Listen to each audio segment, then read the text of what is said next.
قصہ ام معبود۔ جب رسول اللہ صلی اللہ علیہ وسلم نے مکہ مدینہ ہجرت فرمائی تو آپ صلی اللہ علیہ وسلم اور سیدنا ابو بکر رضی اللہ عنہ اور مولائے ابو بکر عامر بن فہیرہ تھے اور ان کے رہبر عبداللہ بن ارکت تھے۔ یہ حضرات ام معبود خزاعیہ کے خیمہ پر گزرے تو وہ قوی اور دلیر تھیں۔ وہ اپنے خیمے کے آگے میدان میں چادر اوڑھ کے بیٹھی رہتی تھیں اور مسافروں کو کھلاتی پلاتی تھیں۔ چنانچہ ان حضرات نے ان سے باقیمت کھجور یا گوشت کو دریافت کیا، مگر ان میں سے کوئی چیز بھی ان کے پاس نہ پائی۔ اتفاق سے زاد راہ ختم ہو چکا تھا۔ ام معبود نے کہا، واللہ اگر ہمارے پاس کچھ ہوتا تو میں آپ کی مہمانداری کرتی اور آپ کو کسی کا محتاج نہ کرتی۔ رسول اللہ صلی اللہ علیہ وسلم کو خیمہ کے ایک گوشہ میں ایک بکری نظر آئی۔ آپ صلی اللہ علیہ وسلم نے پوچھا، ام معبود یہ بکری کیسی ہے؟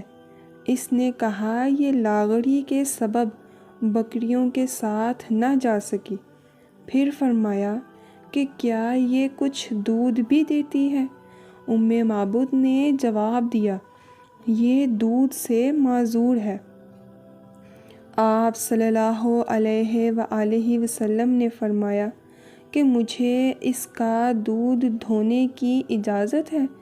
عرض کی، میرے ماں باپ قربان، اگر اس کے دودھ ہو تو دھو لیجئے۔ آپ صلی اللہ علیہ وسلم نے بسم اللہ کہہ کر تھن پر ہاتھ پھیرا اور فرمایا کہ اے اللہ، ام معبود کو ان کی بکری سے برکت دے۔ بکری نے ٹانگیں پھیلا دی اور کثرت سے دودھ دیا اور فرمانبردار ہو گئی۔ آپ صلی اللہ علیہ وسلم نے ان کا وہ برتن مانگا جو ساری قوم کو سیراب کر دے۔ اس میں آپ صلی اللہ علیہ وسلم نے دودھ کو دھویا یہاں تک کہ کف اس کے اوپر آ گیا۔ ام معبود نے دودھ پیا یہاں تک کہ وہ بھی سیراب ہو گئیں اور آپ نے اپنے صحابہ کو پلایا، وہ بھی سیراب ہو گئے۔ سب سے آخر میں رسول اللہ صلی اللہ علیہ وسلم نے بھی نوش فرمایا کہ قوم کے ساقی کو سب سے آخر میں پینا چاہیے۔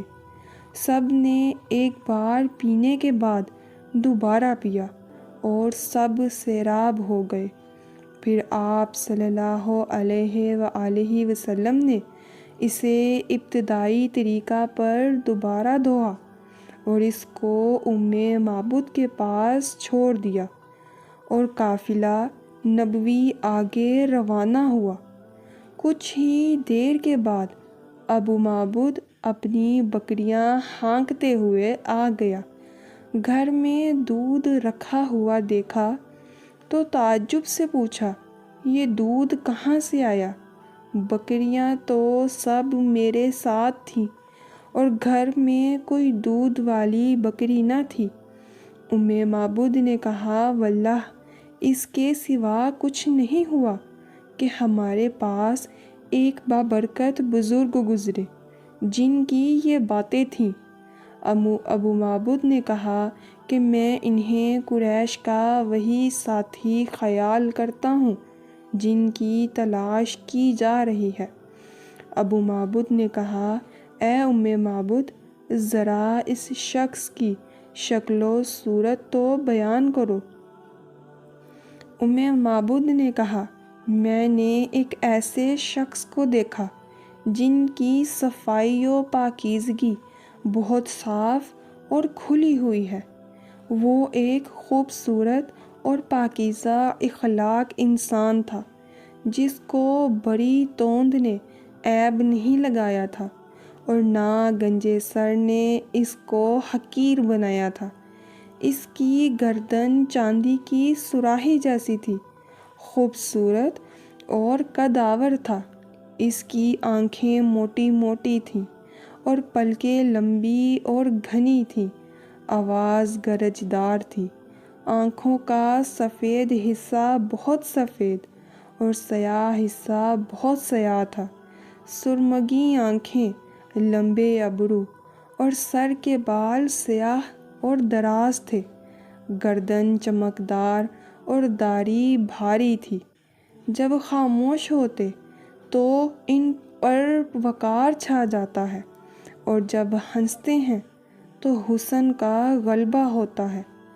گفتگو ایسی جیسے منہ سے موتی جھر رہے ہوں۔ قول فیصل کہنے والے ہیں، ایسے کم گو نہیں جس سے مقصد ادا نہ ہو، اور نہ فضول گو ہیں۔ دور سے دیکھو تو سب سے زیادہ باروب اور حسین ہے، قریب سے سب سے زیادہ شیریں گفتار و جمیل ہیں۔ ایسے متوسط اندام ہیں، تم درازی قد کا عیب نہ لگاؤ گے، اور نہ کوئی آنکھ کوتاہ قد ہونے کی وجہ سے انہیں حقیر جانے گی۔ وہ دو شاخوں کے درمیان ایک شاخ تھے۔ دیکھنے میں وہ تینوں میں سب سے زیادہ بارونق اور مقدار میں حسین تھے۔ ان کے رفقا ایسے تھے جو کہ انہیں گھیرے ہوئے تھے۔ جب وہ کچھ فرماتے تو لوگ اچھی طرح آپ کا کلام سنتے تھے۔ اگر کوئی حکم دیتے تھے تو فوراً حکم بجا لاتے، اور وہ ایسے مخدوم تھے جس کی مجلس ہر وقت بھری رہتی ہے۔ وہ ترش رو تھے اور نہ زیادہ گو تھے۔ ابو معبد نے کہا، یہ تو اللہ کی قسم قریش والا آدمی معلوم ہوتا ہے جس کا کچھ حال میں سن چکا ہوں۔ اے معبد، اگر میں ان کے وقت میں آ جاتا تو ضرور درخواست کرتا کہ میں آپ کی صحبت میں رہوں۔ اگر تم اس کا موقع پانا تو ضرور ایسا کرنا۔